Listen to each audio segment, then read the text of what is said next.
The year is 2018. It's a crisp summer afternoon and I'm inside a thrift shop. My eyes wander past the vast array of antique wares before one item in particular catches my eye. A pre-owned copy of Pokemon Moon for just $20. What a steal, I thought. I had stopped keeping up with Pokemon after 2016, but this right here was the perfect opportunity for me to jump back into the series I had once adored as a kid, and finally give the 7th generation of Pokemon a fair shake. Thus, I purchased the game, played a few hours, got bored, dropped the game, and resumed playing League of Legends every night. The year is 2025. A lot has changed since that fateful afternoon. For one, I've quit League of Legends! But more importantly, I rediscovered my love for Pokemon and got back into the franchise. But I still haven't visited Alola yet and given the 7th generation of Pokemon the chance it deserves. Until now, I'm gonna play through Pokemon Sun for the first time, not Moon because I technically can't clickbait with Moon. This first playthrough will also be a Nuzlocke challenge, meaning if my Pokemon faint, they're considered dead forever, and I can only catch the first Mon I encounter in each area. The rest of the rules are on screen and in the description. I'll also be treating this like a blind playthrough, so no damage calculators or spoiling myself on what's ahead. I want to get the full experience as I finally attempted my first full playthrough of Pokemon Sun. Hi. That's me. I just moved to Alola with my mom, and I walk around like I just learned I have arms. I meet Alola's renowned professor, Kukui, and he gives me a whirlwind tour of the surrounding area. There's a lot of dialogue in this tutorial section, but I appreciate it from a world building perspective. It really drives home the tight-knit community aspect of Alola, making it feel more immersive. Although if I were replaying this game, I would probably go mad from having to mash the A button. I soon meet Lily, save a marketable plushie from being torn apart by Spearows, and finally get to pick my starter Pokemon. Incineroar intimidates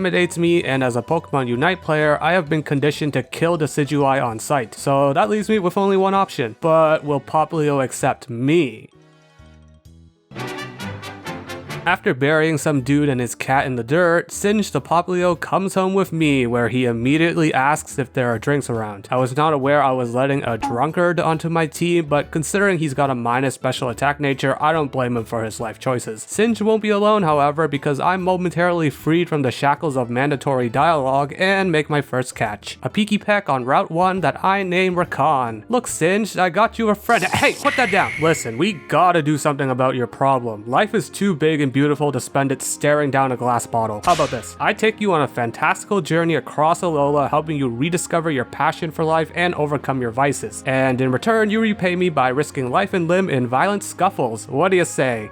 Hey, I said to put that down! Fine, I'll lead off my next rival battle with Rakan instead. Not like it matters, since the opposing Pichu threatens our entire team with super effective electricity. Rakan's echoed voice does a pitiful amount of damage as well, while Pichu's Thunder Shock immediately backs us into a corner. With few options remaining, I toss Singe out to the wolves, rats, just to see what he can do. The incoming Thunder Shock does far less than I anticipated, however, and for some inexplicable reason, Pichu decides to throw the entire fight. It burns his remaining 2 turns of life by using Tail Whip, allowing Singe to fire off consecutive water guns and eliminate the rodent without issue. Litten obviously can't do a thing, and what looked like a doomed start ultimately ended up being no big deal thanks to Pichu hard selling. Remind me to send that rodent an e-transfer later. I'm given a Z-ring after this battle, signaling the official start of my Alolan journey. 4 islands, 7 trials, and a boatload of new experiences await me, Singed, Rakan, and this talking Pokedex I just got. First stop, school. Okay, there is value to be found here. My encounter here ends up being Blitzcrank the Magnemite. It doesn't have Sturdy, but its steel typing will still come in handy against the plethora of early game normal types. We soon arrive at the beautiful Hau'oli City, and to mark the occasion, I swing by the cafe located inside the Pokemon Center to grab a drink. No, not that kind of drink, Singe. To sober you up, I'm gonna make you try every single cafe specialty possible. I also swing by the soup store to pick up some new clothes. The options are pretty limited right now, but I ultimately decided to go with the El Condor Pacifit. Over by the Hau'oli Marina, I meet some Team Skull grunts who go down with a fight, but not a particularly good one. My impression of them, however, is that they're very silly, and I hope to see more Team Skull in the future. On the contrary, I have nothing but contempt for Ilima, who challenges us to a battle to test our strength before we attempt its trial. What you're watching right now is actually not my first attempt. My first attempt ended here, as I was unprepared for how hard Ilima's normal types hit, and his Smeargle packing a super effective move for my starter. Maybe dying in a previous life was the reason why Singed picked up the bottle in the first place. But that means I know what to expect from Ilima this go around, meaning Singed can repeatedly blast his foe with water gun while Yungoos just leers at us twice. It does eventually go for a tackle, after which Ilima flexes his parents' wealth by using a potion. Fortunately, all Singed has to do is keep his foot on the water gun button before Yungoos eventually drops. Blitzcrank can then take over, ignore Smeargle's futile attempts at dealing damage, and secure the dub. Sorry Ilima, money can't buy you this win. But it can buy me shooters. Wait, what? Oh hey, a Makuhita! Set here is a perfect addition to our team, not only because he provides some much needed physical damage, but also because he has a detrimental nature. He and Singed can bond over this shared trait over a cup of Rose Ray tea. Meanwhile, Blitzcrank will be busy carrying this entire run. Seriously, having a steel type to deal with all these early game normals and psychics has been a blessing. Blitz also aids in acquiring our 4th team member at the Howley Cemetery, Karthus the Ghastly, who joins us right on time for the first island trial. Trials are Gen 7's answer to the tried and true gym formula, though I have to say this first trial isn't all that exciting. All I do is run around and fight Yungoos, a task made trivial by Set and his newly acquired Brick Break that he learned from a TM that was just lying around on the ground. The sudden Team Skull appearance was a nice change of pace, but I feel like this first trial should have been more exciting and innovative to really sell how different trials are from gyms. Whatever, the EXP we gained is enough to evolve Rakan into Trumbeak, and honestly the real difference maker are the Totem Pokemon. Now this is a cool concept. Instead of battling a team of Pokemon like with a gym leader, you just gotta overcome one super powerful mon. It's like taking on a raid boss if the raid boss was really ugly. Totem Gumshoes initially scares me by getting a free defense boost and ignoring Set's fake out to summon one of its children. However, Set is unfazed. He first dispatches the Yungoos in a single hit, then slaps the totem with back-to-back Brick Breaks to clear our very first trial and earn us the Normalium Z Crystal. Now let's fill up these empty slots on the roster. I pick up Rek'Sai the Alolan Diglett at the Verdant Cavern, Zaya the Spearow on Route 3, Milio the Cutiefly at Melee Meadow, and I realize I forgot to grab someone from Howley City, so I use Necromancy to bring Briar the Yungoos back from the dead from the first attempt. None of these guys I just mentioned will have any meaningful screen time from this point on, and I won't be addressing any future captures unless they actually matter. Speaking of screen time, Lily's been showing up a lot, but I've skimmed over her appearances since most of them so far have not been very interesting. She's either acting as a mouthpiece for the tutorial, chasing around Nebby the Cosmog, or serving as a portable healing machine. My rival also challenges me to another battle on Route 3, and you can tell how prepared I was for this because Blitzcrank ends up leading off against Pikachu, and Blitz is also my best option for handling the rat because Rek'Sai is not currently in the party. But the early game MVP can flex its might by easily weathering Pikachu's hits before eventually downing the rat with multiple Thunder Shocks. Blitz then tags out for Singed, who ignores Litten's licks before putting 2 water gun shells into the kitty's back. Singed celebrates the victory by becoming cuter, and Professor Kukui helpfully informs me that the next major battle will be against a fighting type specialist. That specialist, of course, is the kahuna of Melee Island, Hala. We gotta beat him to earn the right to sail to the next island, and fortunately for us, our team is well equipped to handle fighting types. Despite Mankey's Karate Chop hitting hard, Rakan can hit even harder with Peck. Now all Rakan has to do is weather one more hit before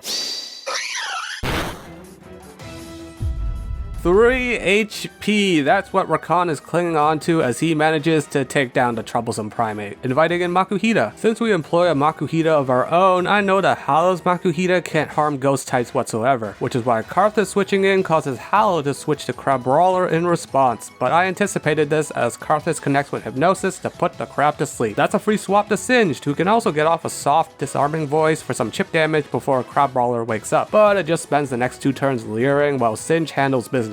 Only Makuhita is left standing, and it's powerless to stop Karthus, who lays a curse upon his foe and watches gleefully as Makuhita swings at the air before eventually succumbing to its inevitable demise. Hala has fallen, granting us the Phytinium Z and access to the next island. But before I hop on the boat, I gain access to ride Pokemon, such as Toro. Whoa, this is way faster than I expected. Woo! Out of my way, unless you want to get turned into road, kid. Next stop, Akala Island. I know Gen 8 got a lot of flack for its infamous cutscenes, but Gen 7 is really where the need for voice acting first became apparent in the Pokemon series. Imagine how much more lively this boat cutscene would be if we could hear How's excited voice. Oh, that's his name, by the way, How. Anyway, welcome to Heya City. I'm starting to notice a lot of the major cities in Alola are just straight lines with cutscene checkpoints at each interval. I hope this trend doesn't keep up. After Lily reminds me why the Nebu bag memes became a thing, I swing by the local clothing store and barbershop to reinvent myself, as Scott the Waz apparently. Some people from X and Y appear, but I'm gonna skim past them and the brief battle I have with them because I refuse to acknowledge that these two exist. Instead, I'm gonna focus on what my Route 4 encounter could be. An early Mudbray or Eevee would be nice, and I'm a big fan of the Grubbin line, so any of those could. Instead, I'm gonna focus on Paniola Town, a quaint little Western-inspired village that unfortunately has fewer enterable buildings than I'd like. Hao is also here for another battle, but he gets water gunned down in the middle of town. Buddy, I've noticed you've been taking fewer swigs from the bottle as of late. Have the sights and sounds of Alola kept you busy? Personally, I've enjoyed how it's more than just palm trees and resorts. Alola is a diverse environment, but the scenery remains enthralling regardless. Anyway, can you handle this carping for- Watch out for my cube attack.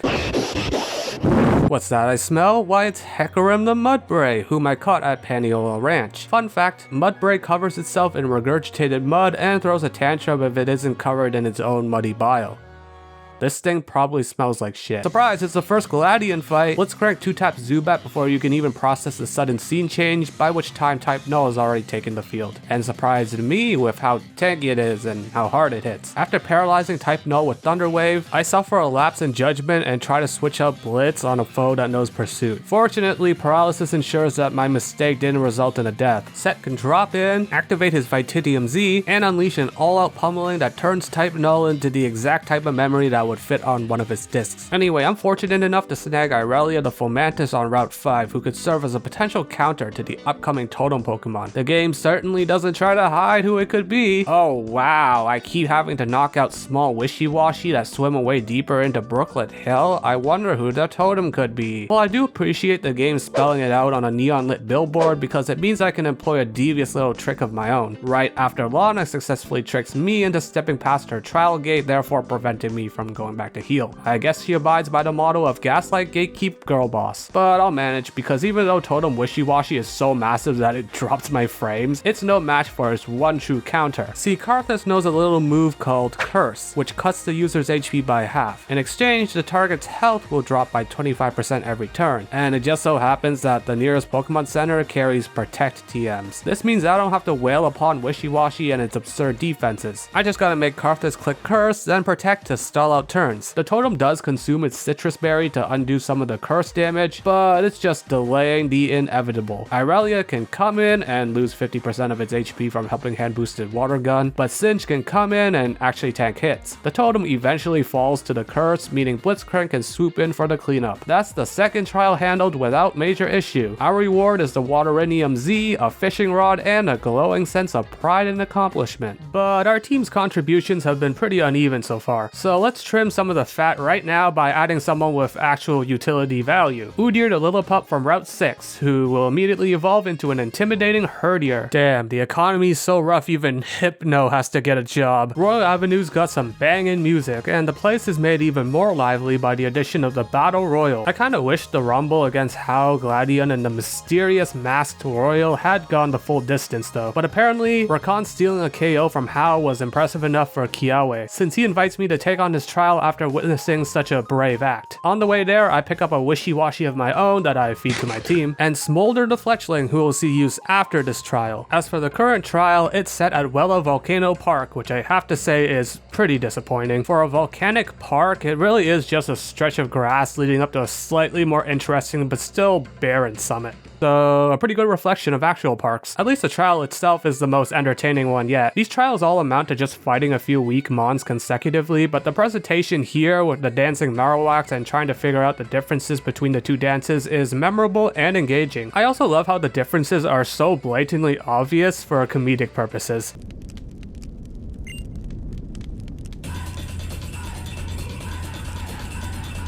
As for Totem Salazzle herself, she's gonna be an issue. Udyr steps onto the battlefield and immediately hightails it, letting Hecarim stumble in and get dropped to half by a single flame burst. Oh, and a Salandit arrives to further complicate an already perilous situation. I switch once again, this time to Set, who evolved into Hariyama earlier during the trial. While I initially lamented the fact that he had Thick Fat instead of Guts as his ability, Thick Fat proves invaluable in this instance as Set takes minimal damage from Salazzle's Flame Burst. He then flinches Salazzle with Fake Out, but the Salandit connects with Poison Gas to put our best tank against this totem on a timer. Salazzle's Torment is annoying, but Set lands a knockoff to remove whatever item Salazzle was holding, which ends up being a Pataya Berry. Unfortunately, Salandit's Venoshock and the accompanying poison damage drops Set low enough that I have to switch again. This time into Singed on a devastating Flame Burst and Venoshock combo that drops him below half as well. We're in a precarious situation now. Salazzle will surely outspeed us and badly injure Singed. Even if he KOs the Totem Pokemon, Singed could potentially still perish from an attack from Salandit. An option we could try is using Aqua Jet to eliminate Salazzle before it can move, but that's banking on Singed having enough damage to knock it out. Unfortunately, considering the state of the rest of our team, that seems like our best option. I'm counting on you, Singed. It's finally time for you to set aside the bottle and set your sights on the future. Not just for you, but for the entire team.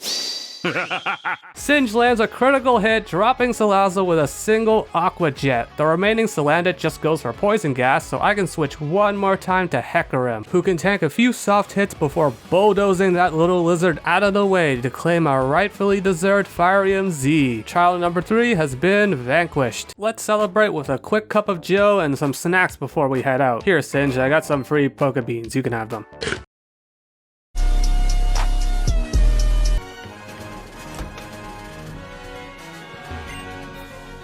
Oh, okay, goddamn. It's time to head to the 4th trials location, a jungle, which means Singed and Hecarim will get some time off, while Smolder, the newly evolved Fletchinder, and Karthus, the newly evolved Haunter, will temporarily take their spots. In this trial, I have to sprint around, beat up wildlife, pick up Mallow's groceries for her, and play a round of WarioWare before the Totem Pokemon finally crashes our party. Lurantis launches an X-Scissor, but it does next to nothing to Smolder, and his Flame Body ability burns the totem. Unfortunately, Smolder can barely leave a dent on his foe, even with a super effective hit, and Lurantis summons a bird of its own for assistance. On the following turn, the totem immediately fires off a Solar Blade thanks to its health Power Herb, but Smolder can shrug it off and unleashes Inferno Overdrive Z move, which rips a massive chunk out of Lurantis' HP bar. Meanwhile, Trumbeak goes for...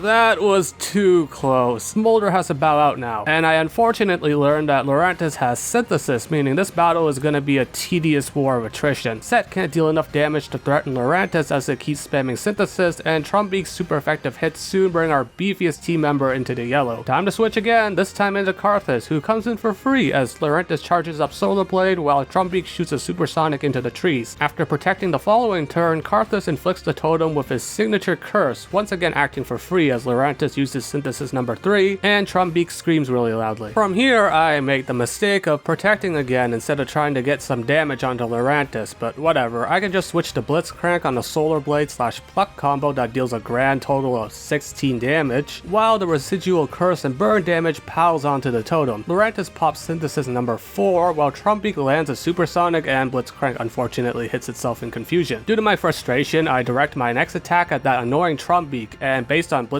activating its Quick Claw and ignoring confusion to one-shot the bird, I can tell Blitz was feeling mad as well. Now for some good news. Lurantis has used up all of its Synthesis PP, which means the combination of burn and curse damage can no longer be delayed through excessive healing. Totem Lurantis does summon a cast form for aid, but Blitzcrank's Mirror Shot puts the totem in range for the residual damage to finally take it out. However, the random cast form does manage to cast the Sunny Day just as Lurantis falls. I initially didn't think much of it and decided to just toss out a random team member for the cleanup. But I seriously underestimated how hard a sun boosted weather ball hits, as Udyr nearly falls and I have to switch again. I bring in Set since he should be able to survive a fire type weather ball thanks to his Thick Fat ability. He's proved himself reliable in the past when it came to tanking fiery hits, so I have no doubt that he'll repeat his feat once again. Unless, of course, cast form lands a critical hit, that marks the first death of the run. Set has officially fallen to a cast form. Now it's up to Smolder to clean up this mess. Fortunately, he just hit level 25 earlier during this fight and learned Roost, meaning he can successfully stall out cast form Sunlight and take out the grotesque looking creature to earn us a Pyrrhic victory. We may have acquired the Gracium Z, but we do so with the knowledge that I probably should have sent out Smolder instead of Set in that situation, and the mistake ended up costing us one of the team's MVPs in the process. Rest in peace, Set. If you're up there watching over us, could you let us know somehow? Set, is that your butt crack? Nah, that's an ultra wormhole, a rift that connects this world to another mysterious one. That's one of the many things I learned at the Dimensional Research Lab, including the existence of Ultra Beasts and the fact that Kukui is married. Did you know he's married? He's married, by the way. I swing back over to the lush jungle to snag a Bounsweet named Zyra, whom I can immediately evolve into Steenie, then bumble my way through Diglett's tunnel en route to the next major city. I actually knocked out my encounter here by mistake, but what I didn't expect was for a second chance to emerge for an entirely different encounter. Oh wait, is that shiny?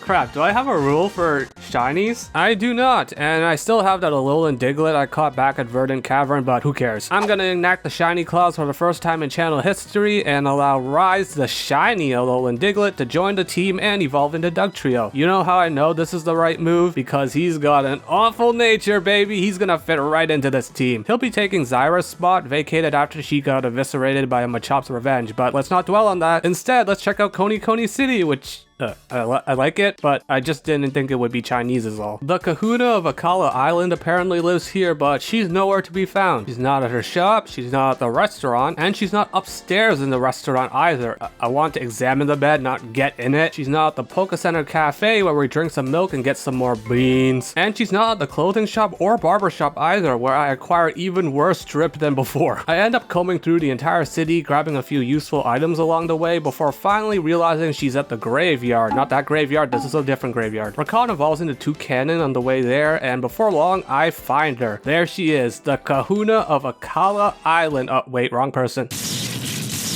There we go, that's the Kahuna I'm looking for. Olivia begins the fight by sending out Nosepass, but Rise, our newly evolved shiny Alolan Dugtrio, crits with Bulldoze, tanks a Rock Slide easy peasy, and secures the KO the following turn. Midnight Form Lycanroc hits the field next, and even though its bite does a scary amount of damage, so does Rise's Bulldoze. Plus, that additional speed drop from Bulldoze allows Rise to get the jump on the following turn and knock out Lycanroc, leaving just Boldore, whom Hecarim can whittle down before Singe swoops in for the finishing blow. That was easy. Wow, I wonder why Lily is hesitant to go to the Aether Foundation's HQ. Yeah, sorry to burst the bubble a bit, but I've already been spoiled on Sun and Moon's major story beats. It happens when the game came out 10 years ago and you hang around the Pokemon community a lot. Though I'm not fully clear on all the details, which is why I'm still invested in the story despite knowing the destination. It helps that the Aether Foundation is intriguing, a group dedicated to the noble act of wildlife preservation, and yet something eerie runs deep beneath those stainless white walls and floors. Something ominous and oh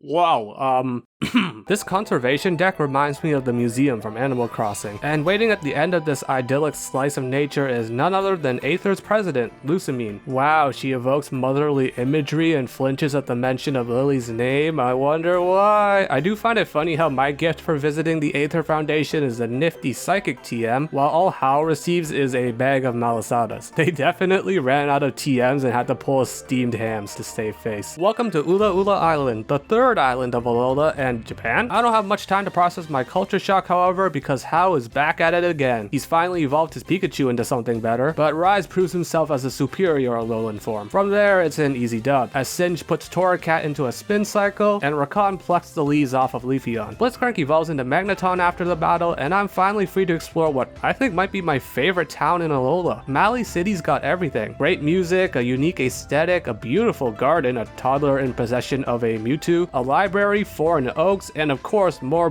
beans. It is also here that I coordinate my favorite outfit yet. Look guys, I'm E123 Omega, or Ryuji from Persona 5 if I take off the crazy sunglasses. Now, why don't we pick up some new party members? I grab a Ledian from Mali Garden, a Pancham on Route 10, and a Komala on Route 11 that took me over a dozen Pokeballs to catch and reminded me why I dislike catching Pokemon. After watching Team Skull lose a rap battle against a road sign, I catch a goofy looking bus up to the summit of Mount Hokulani, where Professor Kukui awaits. He points to an even taller mountain off in the distance and says, "Do you see that? That's Mount Lanakila, the tallest, most majestic mountain in all of Alola. It's a sacred ground since it's the closest you can get to the sun. I want to put the government there." After making quick work of Molaine's steel types, Hecarim evolves into Mudsdale and I gain access to the Hokulani Observatory and what appears to be the Wario and Waluigi route. Wario uses electric types, which is not good for me considering the sheer number of electric weak Pokemon I have at my disposal. Fortunately, there's some grass further down the mountain where I could add another member. And lo and behold, my encounter ends up being Beldum. Hell yeah, Metagross is one of my favorite Pokemon, and it's rare to be able to use one before the post game in most other titles. I'm definitely not gonna let this one get away.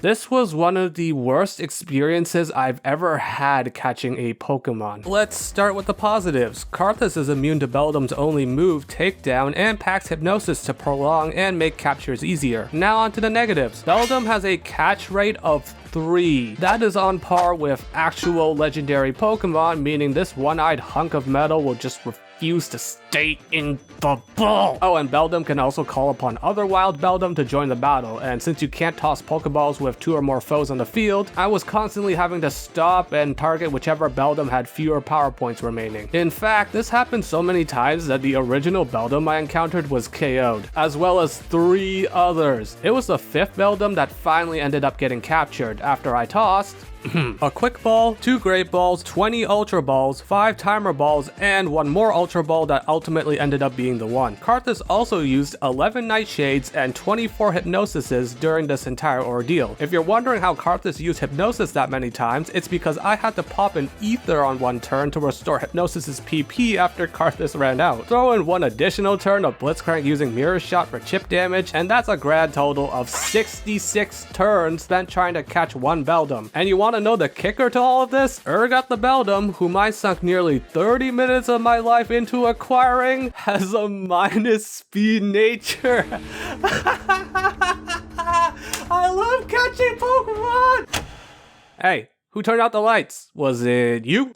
Oh, hey, Urgot, you evolved into Metang, huh? I don't care, get out of here. It wasn't you who cut the power, I know that. Because this is the trial! It takes place in the dark because baby Wario here turned on a machine to summon the Totem Pokemon and blew up the power for the entire observatory. Though admittedly, this is a pretty amusing trial, consisting of us getting jumped by the Grubbin line over and over again as we await the Totem Pokemon's arrival. And when it finally shows up, I am screwed, because the 2 ground types I brought are neutered by Vikavolt's Levitate ability. Hecarim has no way to deal damage, and Rise only has Sucker Punch, so I'm basically entering this fight down 1.5 party members. I just gotta work with what I have. Blitzcrank leads off, and immediately Volt switches out to Karthus, just as Vikavolt's Bug Bite steals his Oran Berry and heals off most of the Volt Switch damage. Then the Totem calls in his daughter to complicate an already difficult situation. Unfortunately, my best choice of action here is to simply use Curse and pray Karthus doesn't get mauled. No such luck, because despite the curse being placed, Vikavolt's Spark is enough to drop Karthus to 0 HP, marking our 3rd death this run. I think. Can Ghost die a second time? It is up to Udyr to get some revenge. He fires off a Z-powered Breakneck Blitz for a considerable chunk of damage while admirably tanking hits from Big Bug and Little Bug. But he's just stalling time for the curse to do its job as Vikavolt drops low enough for Rise to switch in and simply watch as the totem falls. Charger Bug also gets squashed by Rise, securing us the win, and not 1 but 2 Z crystals. Thank you for your sacrifice, Karthus. I'll make sure your efforts won't be in vain. Next on the docket, returning Masked Royal's signature mask to Professor Kukui for some reason. Not sure why he'd need it, but oh, it's the Guzzlord. Tired of us tossing around his grunts like ragdolls, Team Skull's charismatic leader Guzma wants to scrap. Fortunately, Blitzcrank leads off against Galizopod and immediately activates emergency exit with a strong Electro Ball to Dragon Ariados. Blitz has to grit its way through several sucker punches, but our ever-reliable Steel type can whittle down Ariados' HP in preparation for the KO.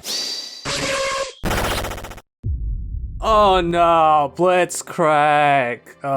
For the second time this run, an unlucky critical hit has taken one of our team members' lives. Rakan can swoop in and finish the job, but it's yet another Pyrrhic victory. Rest easy, Blitzcrank. Every time we use this Primarinium Z, your face will be remembered. As heartbreaking as it is losing a core team member, we have to keep moving. Fortunately, there's a lot to see in the upcoming stretch. There's a mountainous area, an RV park, a mountainous area, and a town reduced to ruins by the wrath of Tapu Bulu. Pokemon Center is untouched though, so at least Bulu respects our essential workers. After chugging a gallon of milk and enjoying some more beans, Singed evolves into Primarina, and I begin finalizing the team for the upcoming Ghost type trial. That lengthy stretch between Mali City and here afforded us a ton of new encounters, but only 2 of them will matter in the long run. Kennen the Togedemaru from Blush Mountain, and Syndra the Magikarp from Route 13, whom I can immediately evolve into Gyarados. Syndra is one of our only options for dealing super effective damage to ghosts, the other being Udyr, who has evolved into Stoutland. You might be wondering why I've neglected to mention Volibear, even though he's evolved into the Dark type Pangoro. Well, Volibear doesn't naturally learn a Dark type move until level 42, and for some inexplicable reason, he cannot learn Brutal Swing, despite having 2 perfectly good arms. But Syndra can, officially making her our best Dark type. Mali was my favorite city, but the abandoned mart might be my favorite place in Alola, period. It's got a fantastic atmosphere that feels like a natural evolution of spooky locations in series past, and a really unique trial gimmick of snapping photos that makes great use of the new Pokefinder feature. Waiting at the end of this creepy crawl is that thing I hate from Pokemon Unite, so you know I'm not gonna hold back. Udyr intimidates the Totem Mimikyu and hits it with Baby Doll Eyes to further debuff its attack. Unfortunately, the Mimikyu mimics our maneuver and flashes some big ol' eyes of its own. Oh, and Haunter's here now too. Despite that, Udyr does not let up, continuously giving Baby Doll Eyes to Mimikyu until it sits at -6 attack and hits like wet tissue paper. All the while, Haunter misses not 1, not 2, not 3, but 4 hypnosis in a row before Udyr mercifully ends its life. Udyr then sets his sights back on the totem, breaking Mimikyu's disguise before getting brought low enough that he finally has to take a breather. Rakan comes in on the softest play rough ever, but Mimikyu begins to adapt by spamming Baby Doll Eyes itself, causing Rakan's Beak Blast to not inflict any burns and deal a reduced chunk of damage. He does successfully bait Mimikyu into burning itself the following turn, but it had a Lumberry ready for the occasion, and it summons a new, stronger friend in the form of a Gengar. Rakan finally gets the burn to stick on the next Beak Blast, but he also gets put to sleep by Gengar's hypnosis, necessitating a switch. Rise comes in, dodges a play rough, and shrugs off Nightshade, but then he gets hit by Baby Doll Eyes, and that causes him to miss out on the Mimikyu KO. Oh, and Gengar's Shadow Ball hits like a truck, dropping Rise to exactly 8 remaining HP. Time for the best Dark type on the team to make some magic happen. Syndra shrugs off a weak Ball and Claw combo and gets a front row seat to Totem Mimikyu succumbing to its burn. All Syndra needs to do from there is toss out a decisive Brutal Swing for us to achieve victory. The Ghostium Z has been acquired, the 6th trial has been cleared, and Mimikyu still has no friends. If it really wanted to be my friend, it wouldn't have let me get frickin' Klefki as my abandoned mart encounter. Oh boy, just what I needed, another Steel type. Let me file that away with all my water and flying types as well. After another uneventful battle with Plumeria at the Aether House, it is revealed that Team Skull stole a young girl's young goose. Acerola tries to look shocked, but her inner silliness attempts to break free. With some help from the world's healthiest looking gambler, we cross the sea, ignore those 2 randoms from Kalos again, trek through one of the most beautiful locations in Alola, and arrive at Po Town, which has become Team Skull's de facto territory. The build-up for this place was honestly unlike anything I've seen before in a Pokemon game. First, Nanu, a police officer, warns us that we could wind up dead or worse if we enter Po Town. Then he unlocks the door and lets us in. The town itself was probably some sort of private villa getaway before Team Skull came in and changed the place to match their aesthetic. The perpetual downpour and the surprisingly somber music make Po Town feel one of a kind compared to other Pokemon towns, and does a great job of making these goofballs actually seem intimidating exciting for once. I think my favorite part though is the rundown Pokemon Center operated by 2 grunts who charge $10 per heal. This is just a perfect representation of Team Skull at its core. A group of misfits who surround themselves in counterculture but still have a shred of kindness remaining somewhere inside them. I can't say they're broke though, because they got 2 Wii U's and 6 Wiimotes lying around in their home base. Their home base being this giant mansion they took over. And waiting on the top floor on a throne that he probably picked up off the side of the road is Guzma himself, ready to scrap once again. He leads off with Galysopod, and with Blitzcrank dead and buried, the electric steel type mantle falls upon a relatively new member, Kennen. He's got the speed to zip past Galysopod and just enough damage on his Zing Zap to activate emergency exit, taking Galysopod off the field and dragging in Blitzcrank's killer. Ariados's Sucker Punch fails as Kennen sets up electric terrain, but the second actually connects and does more than I'd like. So I switch to Rakan. Ariados burns Sucker Punch number 3, then his 2 remaining uses while Rakan spams Roost at full HP. Without any more ways to deal meaningful damage, Ariados just lies down to die, as does Galysopod as Rakan once again bags Guzma and ships him out of here. This Buginium Z and Discounted Throne are now mine. Nanu shows up once we clear Team Skull out of the area and shooted his badge, wants none of that smoke and walks off. Yippee!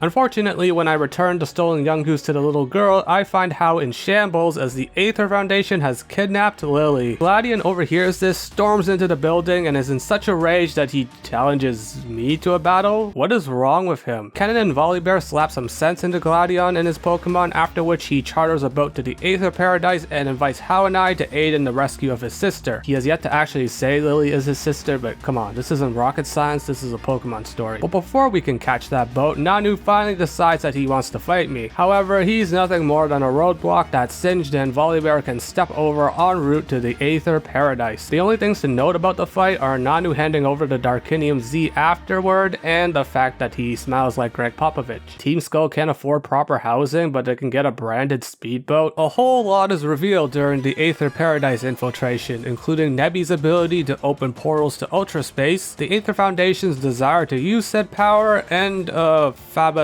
personal blog. I just realized I've neglected to mention this guy until now. This is Faba, the guy with the green spectacles. He's not the sharpest tool in the shed, and he's also our next opponent, alongside this random grunt. Despite this fight actually being a fairly interesting carry job by Hao of all people, I'm gonna skim past it for one specific reason.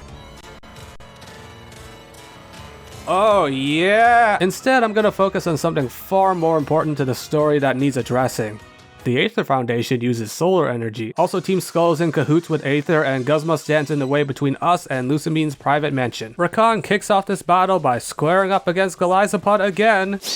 I'm gonna hit him! And downing it in a single hit with a crit drill peck. Masquerain outspeeds and deals a significant blow with Air Slash, but Rakan doesn't flinch and scores his second KO of the fight shortly afterward. Next up is Pinsir, so I switch into Syndra to get off an Intimidate that also weakens the incoming Brick Break. After clicking Protect to scalp Pinsir's next move, Syndra dishes out a pair of Aqua Tails that neutralizes the threat. All that remains is Guzma's infamous Ariados, who dishes out a mean Sucker Punch before Syndra misses Aqua Tail. However, we still have our Z move on deck, so I switch to Singed, and he can wrap up this fight in an oceanic operetta shaped bow. That gives us access to a spacious mansion where Lucamine and Lily await. After crashing out at being called mother, Lucamine beckons for Lily and I to follow her, and dude, stop climbing into people's beds, that's weird, stop. Lucamine shows us her curated collection of cryogenically frozen Pokemon before it is officially revealed that she is indeed Lily and Gladion's mother, with both of them having run off with separate parts of her research. But Lucamine is unrecognizable from the days when her children still listened to her, having become obsessed with Ultra Beasts after the disappearance of her husband. She became solely focused on coveting Nebby and its ability to open Ultra wormholes. And well, she succeeds, summoning Ultra Beasts into Alola and bringing upon a world-threatening crisis into the Alola region.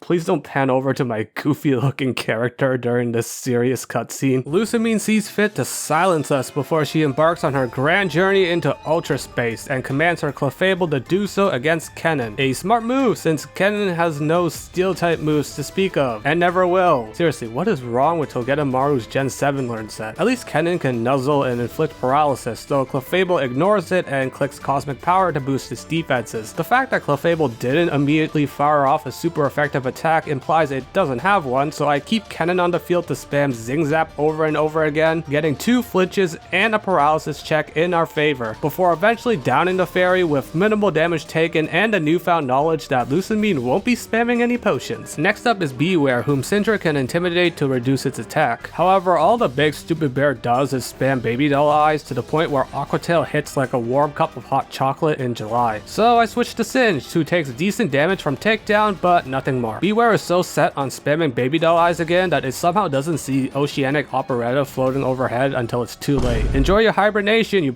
pink oaf. Lilligant hits the field next and sprinkles some stunning spores onto Rakan as he tags in. The issue is further compounded by Lilligant using Teeter Dance to also inflict confusion, and with few reliable answers for this threat, I make the risky decision to keep Rakan in and just pray that he can muster the strength to fight back. Attempt number 1 is no good, but Lilligant tries a galaxy-brained read that wastes its turn. Attempt 2, Lilligant lands a big pedal dance while Rakan I'm gonna hit him! snaps out of confusion, ignores paralysis, and tears through Lilligant with a single drill pack. Mismagius is next on the chopping block, shooting a weak power gem into Volibear before he takes a big ol' bite out of his foe. Congratulations on learning a dark type move, Volley. Syndra dives in on the Milotic Hydro Pump, then tanks another while her Crunch does about a third of Milotic's HP. The fact that Milotic clicked Hydro Pump again tells me it doesn't have any better attacking moves, so I try to burn some of that Hydro Pump PP by protecting, only for the Longfish to use Safeguard instead. My own Longfish drops into the red after another Hydro Pump, necessitating a swap to Kennen. Listen, my options for a switch-in that can tank Hydro Pump and outspeed Milotic and hit back well are limited. However, we don't have to worry about all that because Milotic whiffs Hydro Pump as Kennen jumps in and Zing Zaps his way to victory. Lusamine barely mulls over her defeat, however, instead leaping into the Ultra Wormhole opened by Nebby and disappearing with Guzma close behind her. I have to say, this was a really convoluted way of evolving Cosmog into Cosmoem, but it was a series of events that changed Lily as she shows up the next morning with her hair cut, her awesome hat absent, and a new resolve. She has fully embraced who she is, not what her mother wants her to be. She is cringe,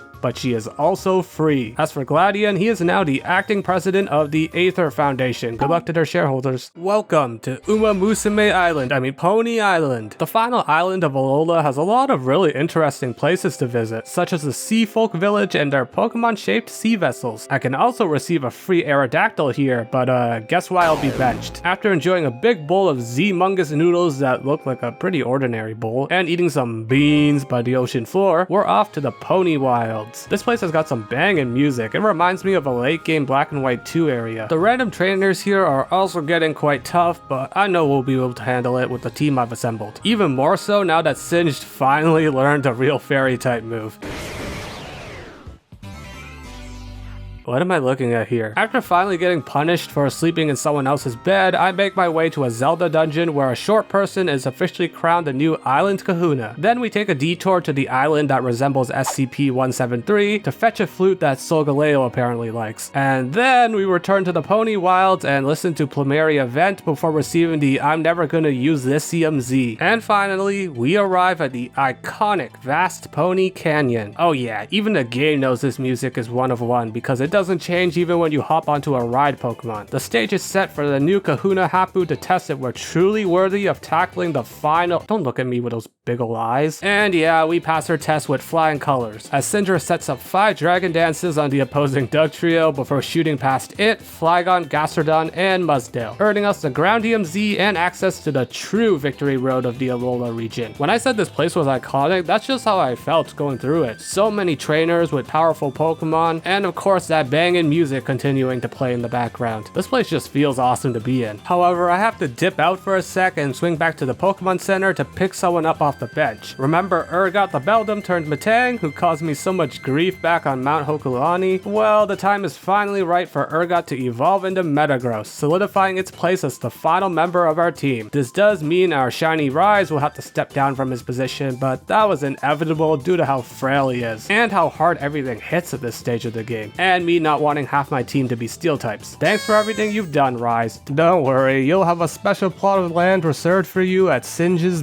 Bean Farm. On my way to the final trial site, Lily gets jumped by a flock of Murkrows but survives due to sheer whimsy. The last trial captain also shows up, but she just hands over the Farium Z for free before walking off without doing her job. A true pioneer of anti-work. Though I kinda get why she did that, because there's not a whole lot for her to do at the final trial. It takes place at what is supposed to be the very first trial site in Alolan history, and fittingly there's not a lot going on. Just a Jangmo-O jumping onto my head, followed by a Hakamo jumping onto my head, and wow, I wonder who the Totem Pokemon could be. Totem Como-O is visibly frightened upon seeing Singe hit the field, immediately trying to put up a protect that gets blasted through by a Z-powered Twinkle Tackle. Como-O then tries summoning a Scizor for backup, but the thing is only level 32, so Singe can shrug off every hit and annihilate his foes with ease. Who would have guessed that the final totem would also be by far the easiest? With every trial conquered, we should theoretically be headed to the newly founded Alolan Pokemon League right about now. But Lily wishes to use the Moon Flute and Sun Flute atop the altar of the sun to summon Solgaleo and rescue her mother in Ultra Space. And I can't say no to a smile like that. Don't worry, Lily, I'll be up these stairs before you know it. One eternity later. I made it.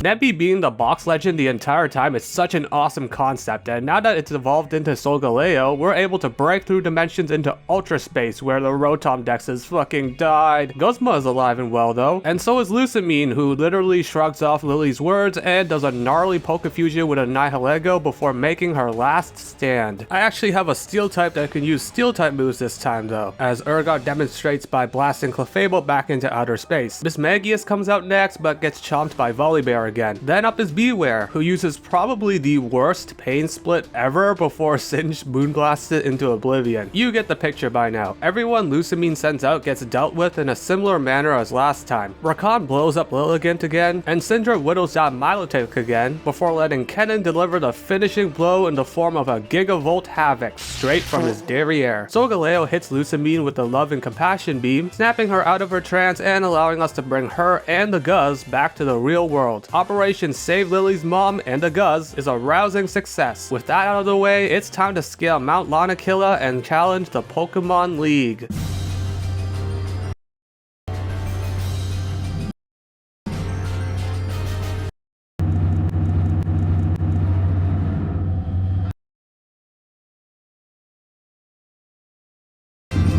The final Gladiator fight was nothing to write home about, as Urgot and Volibear handled business as usual. As for the Mount Lanakila climb, they definitely blew their load during Vast Pony Canyon and kinda just cobbled something together for this. But hey, Hao shows up one final time for a fight as well, but he too falls with little issue. Except his Komala, that thing was an actual menace. The real challenge lies at the summit with the newly formed Alolan Pokemon League. Let's take a quick rundown of who will be joining us for this final gauntlet. Singe the Primarina has overcome his vices and acquired a new obsession that fuels his being. Oh, and he's got arguably the strongest delete button on the team in the form of his C move, Oceanic Operetta. I look forward to Singe leading the charge just as he leads his nose into a pile of beans. Rakan the Toucanon has two tricks up his sleeve. One of them is Beak Blast, and the other is anything that's not Beak Blast. Despite the sheer number of flying types I could have went with here, I ended up sticking with my boy Rakan for both sentimentality and, well, Beak Blast. Big, burly, and bruising, Volibear the Pangoro will provide steady bulk and damage for a team that's honestly lacking a bit in the defensive department. He's also finally got a real dark type move, meaning he can officially be crowned as the team's best dark type. For now. It may have been a pain in the tush to acquire, but Urgot the Metagross has more than made up for that by commanding the late game so far. As the tankiest member of the team, Urgot's number will be called upon a lot in this final stretch. On a team that's somewhat lacking in speedy threats, Kennen the Togedemaru is a breath of fresh air. He still hasn't learned a steel type move and never will, so his entire moveset is as bright yellow as a pile of highlighters. But he has Zing Zap, which counts as like 4 moves in one. And finally, Syndra the Gyarados has cemented her place on the team despite sharing typing and coverage with some of the other team members. That's because nobody can match her Intimidate utility or setup threat, which is why Syndra will be called upon to sweep entire teams if the opportunity is right. And that's the final squad. The same squad I've been rocking since around Vast Pony Canyon. I've actually already been spoiled on who the Elite Four and Champion are in this game, though I don't know what their full team compositions will be. Whatever the case, this squad of 6 should be prepared for whatever is thrown at them. Starting with Olivia, I decided to tackle the Elite Four in order of who I thought would be the easiest for my team, and my intuition is proven right away as Singe dumps back-to-back sparkling Arias onto Relicanth's head. Volibear uppercuts Alolan Golem, Urgot obliterates Carbink, then repeatedly hammer arms Probopass until it falls as well. That just leaves Olivia's signature Midnight form Lycanroc, who would normally outspeed Urgot, but as I would later learn, it went for counter, allowing Urgot to move first and rip off a corkscrew crash that wins us an easy fight. Next up is...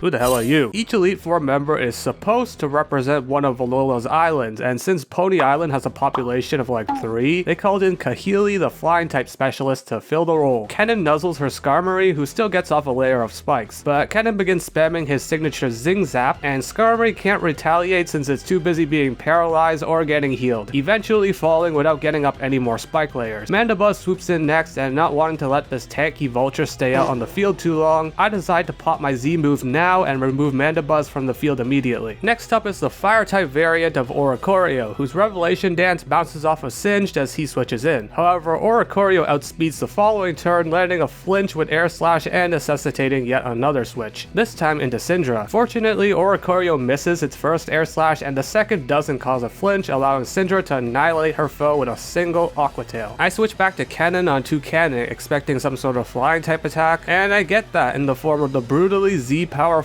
Supersonic Sky Strike. Spiky Shield allows me to scout out Beak Blast, and now we gotta play with fire. Kennen should have just enough oomph on his Zing Zap to fry Toucannon alive, and if not, he should have just enough health to live Beak Blast's damage and the accompanying burn. Let's put that to the test, shall we?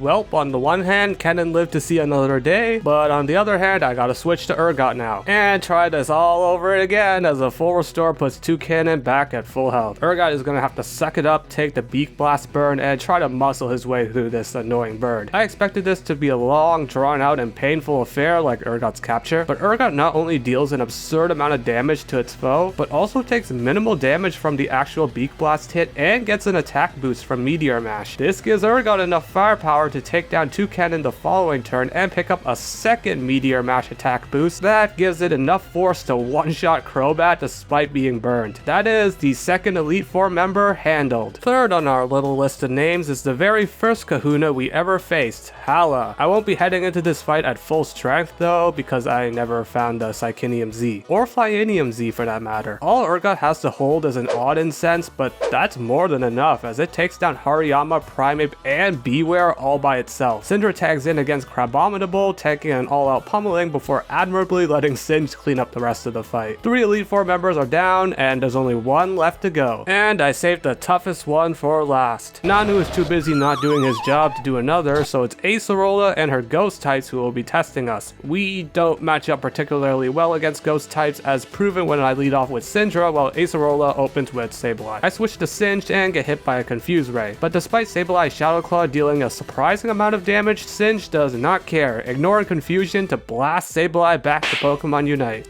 Singe tags out upon seeing Delmise take the field, letting Rakan consume the incoming energy ball. Rakan does what he does best, and Delmise just watches before getting beak blasted. In comes Frostlass, and in turn Volibear, who takes a huge chunk of damage from Blizzard on the way in and immediately has to tap out. I don't have many good switch-in options here, since my Steel types will get outsped and obliterated by Frostlass's Ghost type attacks, so my only real choice is to let Singed cook. And he rewards my faith by sidestepping Blizzard. Now all Singe has to do is rip off a Sparkling Aria and he'll be...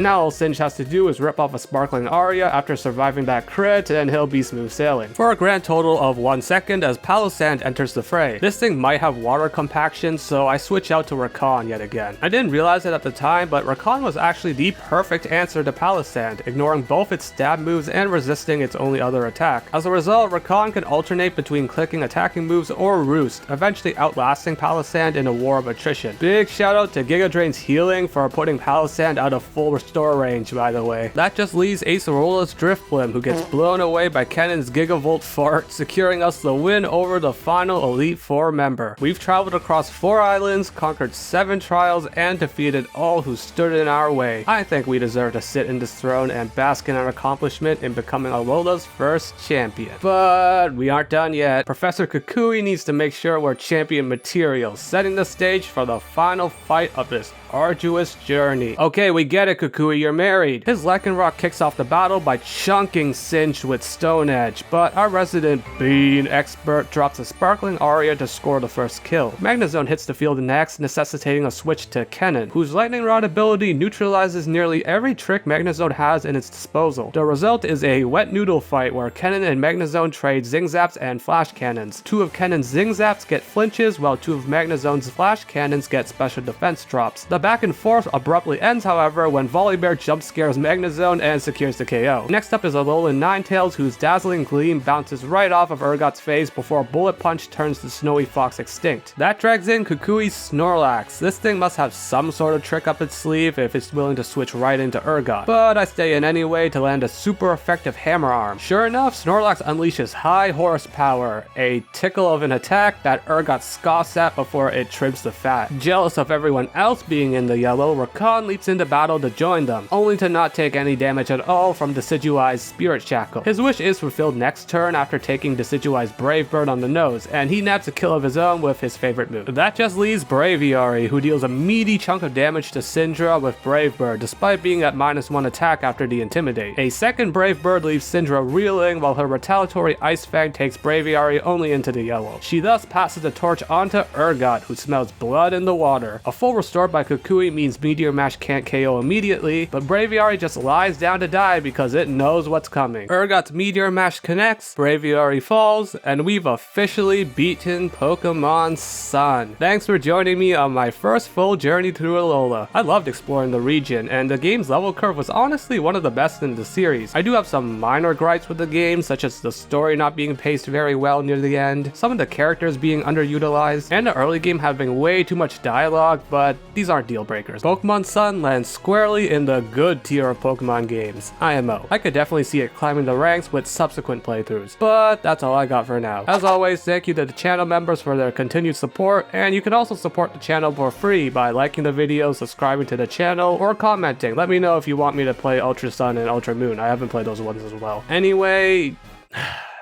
Alright, I can't hide this anymore. I have to come clean. Throughout this entire journey, I've kept my mouth shut, but I think I need to let the world know how I truly feel. I don't actually like beans. I'm sorry. It just looks and feels like sludge in my mouth, okay? I'm sorry.